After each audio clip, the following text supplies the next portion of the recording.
Hey guys, and welcome back to my channel.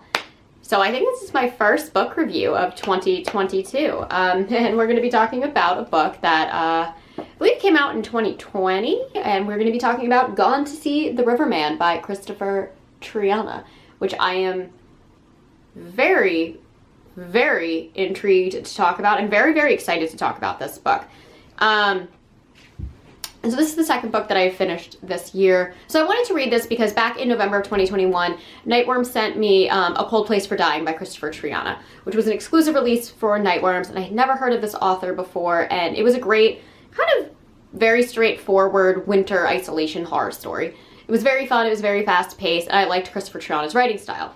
And then all over Reddit and BookTube, I had seen a bunch of people talking about this book. And how well written it was, how unique it was, and how deeply, deeply disturbing it was. So I wanted to order it because I really, really liked Triana's writing. And then I got it, and it was super, super short. It's 165 pages. Like, this is a teeny tiny guy. How is this book gonna, like, really deeply unnerve me in only 165 pages? And, it did. It absolutely did. I have so many feelings on this book. And I'm not really sure what to do with them, so we're going to chat about them. Let me read the back of the book for y'all very, very quickly. So it says, superfans, groupies, stalkers. These people will give anything for the idols they worship, be they rock stars, actors, or authors, or even serial killers. Laurie's obsession is with Edmund Cox, who was convicted of butchering more than 20 women. She will do anything to get close to him, so when he gives her a task, she accepts. She has no idea of the horror that awaits her. Edmund says she must go to his cabin in the woods and retrieve a key to deliver to a mysterious figure known only as the Riverman. She brings along her sister, and the trip becomes a surreal nightmare, one that digs up Laurie's personal demons, the one she feels bonds her to Edmund. Soon she will learn the Riverman is not quite fact or folklore, and definitely not human. At least, not anymore.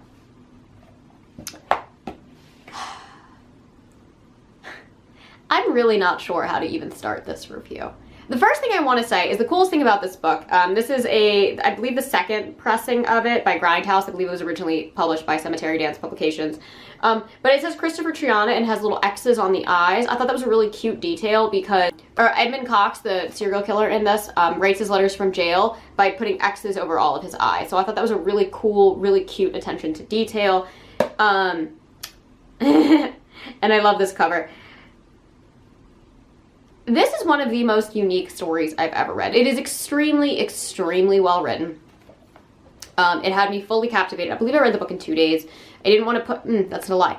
I did want to put this book down, but I kept picking it back up. There is about halfway through the book, the entire tone of the book fully shifts, takes a very different direction and gives you a whole new perspective on our main characters. And that's when a lot of the deeply disturbing stuff starts to get unearthed. This book absolutely deserves all different kinds of trigger warning. I don't even know if I can say it on YouTube, to be perfectly honest, without YouTube flagging me. There's a lot of abuse in this novel, of all kinds. No animal abuse. There are no animals that are hurt in this book, even though I feel like it would have fit the tone perfectly. But there's a lot of strange abuse in this story. And it comes very much out of nowhere, and it's very deeply, deeply disturbing. And unfortunately, while a lot of this story is supernatural, the most horrifying parts of this story are very much rooted in things that could easily happen in reality. We start with people who like fetishize serial killers while they're incarcerated, and kind of go from that to an entirely different level of depravity. And it's very psychologically uncomfortable to read this novel. That being said, it is also extremely effective in what it is trying to do. This book does something that I have seen pretty much never done this well in a story before. It takes a character and it makes you sympathize with this character, and then out of nowhere makes you despise them.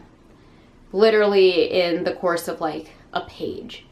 And so the fact that there's such a huge tonal shift in this book and it's executed so flawlessly, I think is what makes this book so great. I love the idea of the anti-hero. I've spoken about this on my channel before, the Tony Soprano, the Walter White, where you really understand their motivations and where they're coming from, and then when you see the horrible things that they do, you can kind of write it off as like part of their character arc.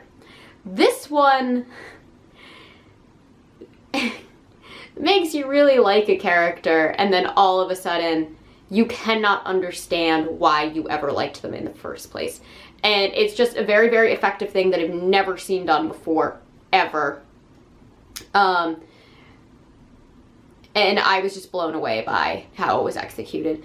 Kristopher Triana is really, really good at writing stories where he splices a narrative through, with flashbacks that really round out characters and the story. So while we're reading like the actual main narrative of a story, we don't actually get the full character development that we're looking for from particular players in the story, but flashbacks therefore tell you everything you need to know about that character, fully actualize them as like concrete beings in the story and how they are acting and why they are acting and what their motives are. And I think it's a really interesting narrative device. He did it 100% in A Cold Place for Dying, and it never took away from the narrative.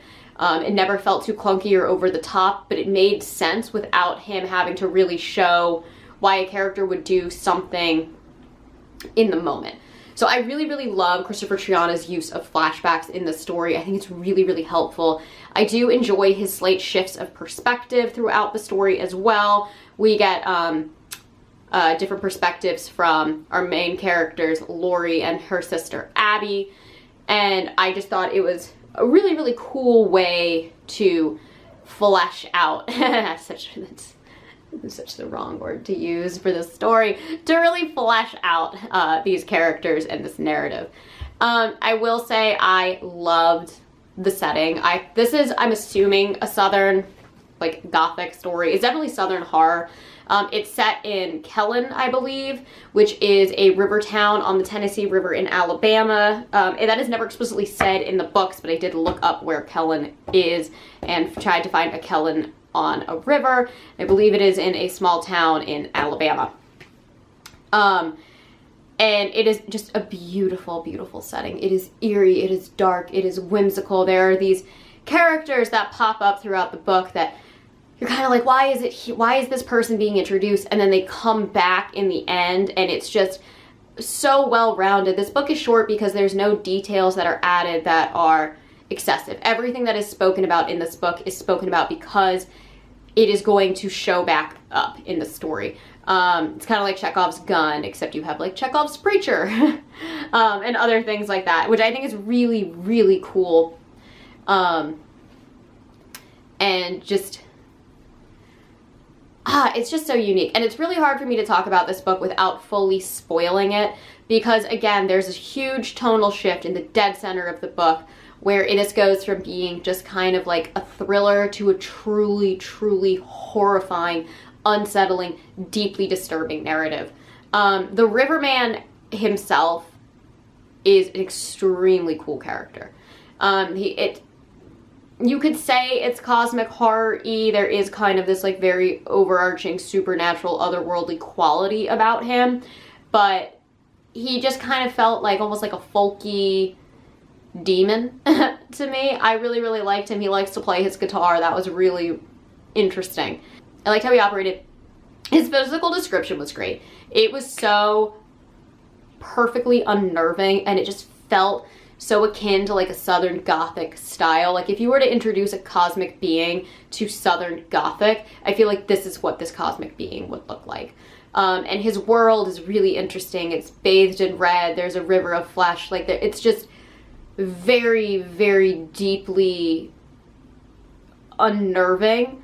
And the fact that our characters are so determined to be in this world and interact with this world based on their own personal motivations, I think is very, very interesting.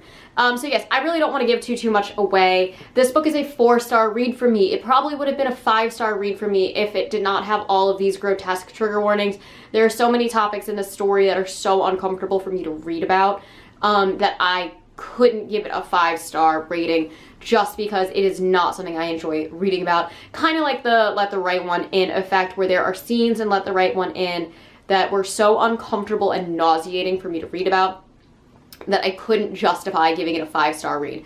But from a writing perspective, this is beautifully written. It's way more, I don't want to say flowery because flowery is the wrong word, but it's definitely way more descriptive, and it's way more elevated in imagery than A Cold Place for Dying. A Cold Place for Dying was just a very like blunt story of this is what's happening and this is like who these characters are, and do with that what you will. This, you have a lot of room for interpretation and a lot of space to kind of dig around and decide what you think about the characters. And I just preferred this writing style to A Cold Place for Dying just because I thought it gave the reader more connectability to the novel. It wasn't just kind of in your face. It was very much decide for yourself. I thought the ending was amazing. The ending is extremely, extremely, extremely predictable. Like, if it did not end that way, I think I would have been upset because the ending is so predictable. But you want that ending to happen. By the time you get to the like last 3/4 of the book, you want this to be the ending. And I thought that that was awesome. Normally I would hate a predictable ending. This is one of the few books where I'm like, I'm thoroughly satisfied because what I wanted to happen happened.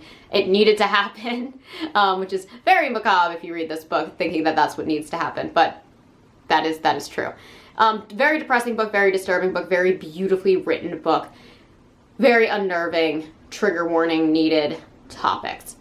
I would not recommend this to people who are not ready for something that's very hard to digest. But this book did stick with me for days. That was one of the biggest things that I saw other people talking about, is once you put this book down, the gravity of the situation that some of these characters were put in really sticks with you. Because again, what makes this book effective is the most horrifying part of this novel is something that could happen and does happen in real life.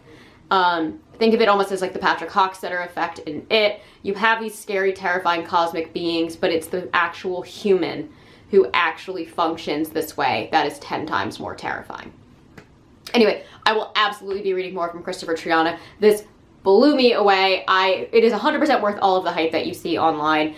And I loved this. I really, really loved this. And I feel kind of nauseated saying that because it is so gross and disturbing at the same time. And you guys know me. I really don't like the uncomfortable, extreme horror genre. This kind of teeters on that line. Very, very, very disturbing. I can't say that enough, but so worth the read if you're ready for it. 4-star read for me. Just, if you get the chance and you're into this, pick this book up. I do not think you will be disappointed, but very grossed out. 100% grossed out. Oh, it's a lot. Anyways, that is all that I have for you guys today. As always, I post every Monday and Thursday, sometimes on Saturdays. If you enjoyed these videos, please hit the like and subscribe buttons down below, and I will catch you all in the next one. Mwah.